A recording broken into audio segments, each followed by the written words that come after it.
I want to thank you all for coming out today, and I want to thank all of the organizers of this terrific event who have made the survival of Israel and the Western world their life's work.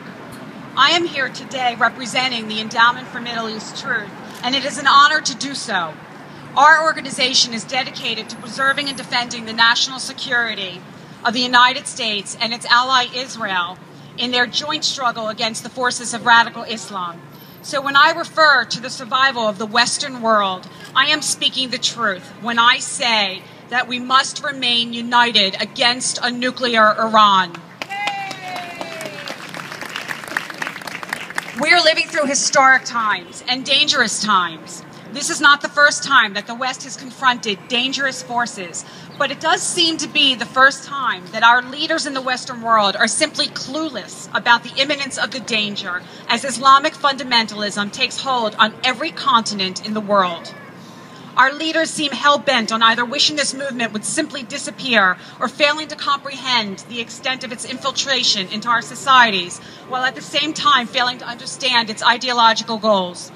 And while the focus has been on Al-Qaeda since 9/11, the real danger to the Western world is that of Iran, the Islamic Republic of Iran, that is on its way to becoming a nuclear hegemon, ironically, with the assistance of the US, EU, and UN. And this is not neocon fear-mongering. The Iranian drive for nuclear hegemony is evident in its fast-paced nuclear weapons development. Here's the first example of the way that history repeats itself. For just as sanctions did not prevent North Korea and Pakistan from attaining nuclear capability, they have not slowed down Iran's progress.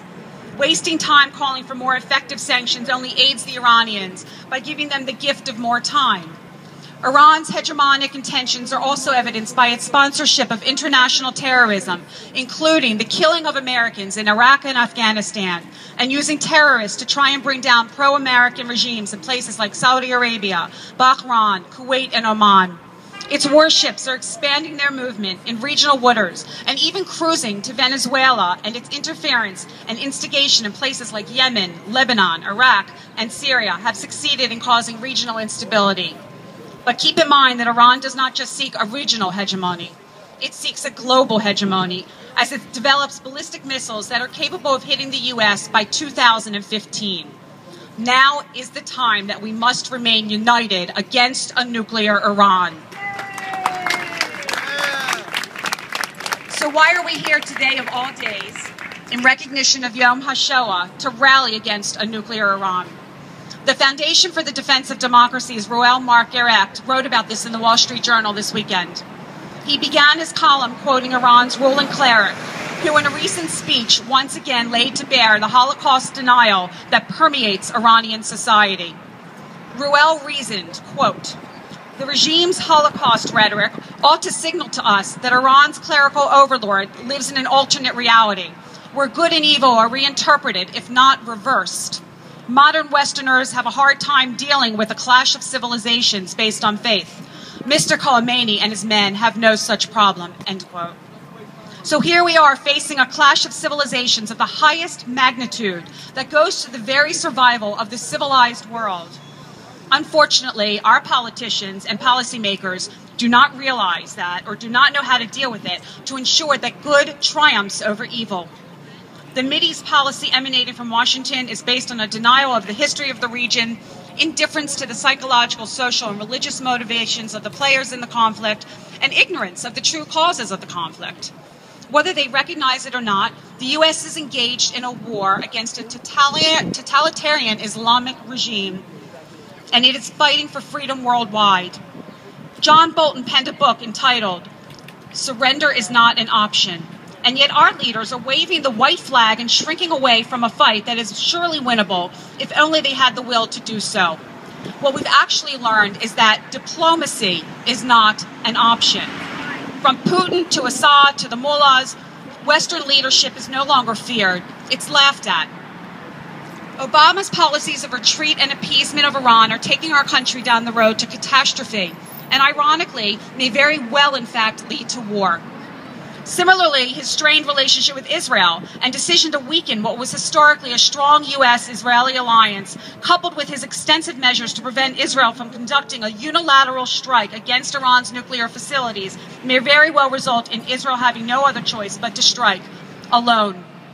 And yet, it is unclear why the administration misses the point that no matter our relationship with Israel, the little Satan, the United States has and will always be the great Satan.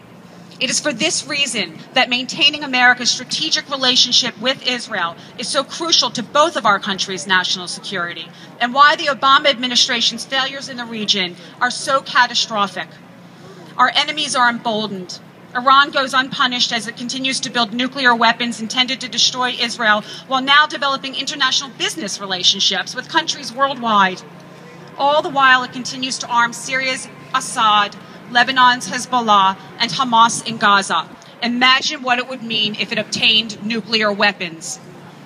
What has become apparent is that world powers have moved from a policy of preventing a nuclear Iran to a policy of containment. No one believes that Obama will act militarily against Iran. His actions prove otherwise, beginning with his abandonment of the fighters during the Green Revolution and initial opposition to imposing sanctions, to his signing the very secretive interim agreement that Charles Krauthammer recognized as, quote, a sham from beginning to end, and called the worst deal since Munich. No, we are now at the point where the U.S. is allowing the Iranians, the people who stand in the streets screaming, "Death to America," ruled by a government that came very close to blowing up a restaurant in Washington, D.C., to having nuclear weapons, while America hopes in vain that international agreements might restrict or slow its development. We must remain united against a nuclear Iran. And the only way to stop Iran is with the threat of military preemption, which means it will likely be left to the Israelis to save the West. Israelis live with the knowledge that Iran poses an existential threat, and unlike Americans, they actually take it seriously. Just as Hitler laid out in Mein Kampf prior to coming to power his plans to annihilate the Jews, the mullahs have made perfectly clear their intentions. Having survived thousands of years of attempts at eradication, Israelis understand that history will repeat itself if they do not protect themselves. Now more than ever, it is so important for Americans to understand Middle East policy and to attain moral clarity. That includes speaking out against American policies that may very well lead to another Holocaust. As we recognize Yom Hashoah, I wonder how many American Jews ponder the meaning of this day, and in particular, consider just how close we are to another Holocaust. 70 years out, as the survivors of that horror die off, more and more deniers will speak out, and the reality of those events will fade in our memories and those of our children. Americans must take a stand, pick a side, stand for Israel and the West, and take action, because passivity will no longer work. For if not us, who will stand up and protect Israel and the Western world? We must remain ever vigilant. We must remain united against a nuclear Iran. Thank you.